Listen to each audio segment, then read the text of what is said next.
अस्सलाम वालेकुम। मैं एडवोकेट खुर्शीद आलम इस मुल्क के उन 20 करोड़ मुसलमानों के लिए वीडियो बना रहा हूं जो बड़ी चैन की नींद सो रहे हैं।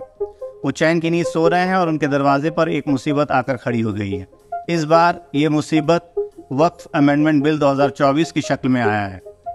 बीजेपी गवर्नमेंट ने पार्लियामेंट में मौजूदा वक्फ एक्ट में बदलाव करने के लिए ये बिल पेश किया है। क्या हो जाएगा अगर ये बिल पेश हो गया तो?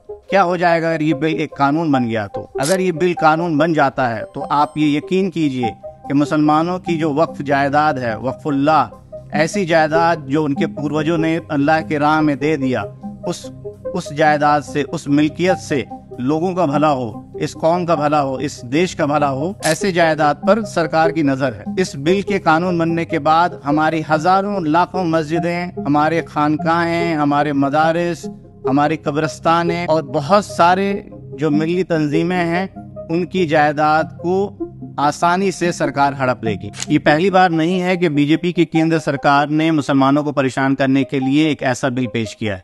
इससे पहले बेशुमार बिल पेश किए जा चुके और वो आसानी से कानून भी बन गया, लेकिन मुसलमान कुछ नहीं कर पाए। खुशी की बात यह है कि इस बार इस बिल को कानून बनने से हम रोक सकते हैं। जब ये बिल पार्लियामेंट में पास किया गया तब अपोजिशन ने बहुत ही जबरदस्त तरीके से इसे रोकने की कोशिश की, जिसके नतीजे में इस बिल को जॉइंट पार्लियामेंट्री कमेटी में रिकमेंड कर दिया गया है।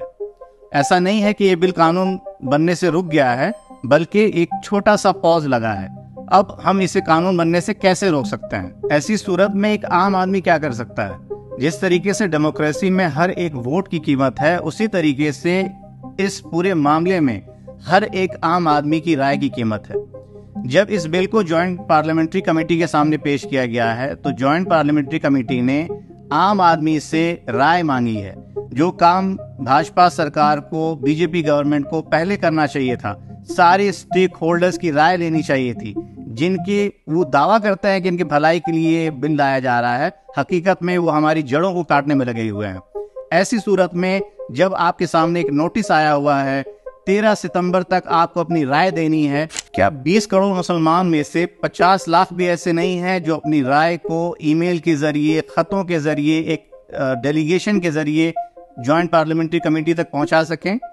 हम जानते हैं कि ये पूरा काम बहुत ही टायरिंग है। आप कैसे एक मेल को बनाएंगे, किस तरह से अपनी बात को रखेंगे? हमने आपके काम को बहुत ही आसान कर दिया है। हमारे पास एक खाका तैयार है। उस खाका में हम क्या कहना चाहते हैं सरकार से, हम क्या कहना चाहते हैं जॉइंट पार्लियामेंट्री कमेटी से, वो सारी चीजें लिखी हुई हैं। सिर्फ आप स्क्रीन पे दिए हुए QR कोड को स्कैन कीजिए या फिर लिंक को फॉलो कीजिए और ये लिंक आपको आपके ईमेल बॉक्स तक ले जाएगा। वहां से आप बड़ी आसानी के साथ मेल भेज सकते हैं, अपने एहतजाज को, अपनी राय को दर्ज कर सकते हैं। 20 करोड़ में से 50 लाख, ये काफी होगा इस बिल को यही खत्म करने के लिए। हमें मांग करनी है पूरे बिल की रिजेक्शन की, ना सिर्फ एक क्लॉज, ना कि 2 क्लॉज, बल्कि पूरा का पूरा बिल। जब JPC ने नोटिस जारी किया तब बहुत सारी ऐसी तंजीमें हैं, बहुत सारे ऐसे इदारे हैं, बहुत सारे ऐसे इंडिविजुअल्स हैं जिन्होंने क्लॉज की आपत्ति जाहिर की, क्लॉज में कमियां ढूंढी, लेकिन हम पूरे बिल को रिजेक्ट करने की मांग करते हैं। और ऐसी मांग क्यों करते हैं? क्योंकि यहाँ पे सवाल है लेजिस्लेचर के इंटेंट की। इससे पहले जितनी भी हिस्ट्री देखी जाए, वो चाहे ट्रिपल तलाक बिल हो या फिर वो सिटीजन अमेंडमेंट बिल हो, एंटी कन्वर्जन बिल हो, सब के सब बिल में लेजिस्लेचर के इंटेंट पे बहुत बड़ा सवालिया निशान खड़ा हो चुका है। इस बार हम इस पूरे बिल को नकारते हैं, रिजेक्ट करते हैं। एक तारीखी मस्जिद के गिरने का गम हम आज तक अपने सीने में लिए बैठे हैं, और अगर ये बिल पास हो जाता है तो आप अंदाजा भी नहीं कर सकते हैं कि कितनी मस्जिदें, कितने मदारिस, कितने खानकाहें और कितनी कब्रिस्तानें हमारे हाथों से निकल जाएगी और हम कुछ कर नहीं पाएंगे। इसलिए आप दिए हुए QR कोड को स्कैन कीजिए, उसमें जो खाका बना हुआ है उसको आप ज्यादा से ज्यादा तादाद में शेयर कीजिए, अपनी राय को जॉइंट पार्लियामेंट्री कमेटी तक पहुंचाइए ताकि इस बिल को पास होने से रोका जा सके। और मेरी इस वीडियो को अपने ज्यादा से ज्यादा साथियों तक शेयर कीजिए ताकि ये पैगाम भारत के हर कोने तक पहुंच जाए।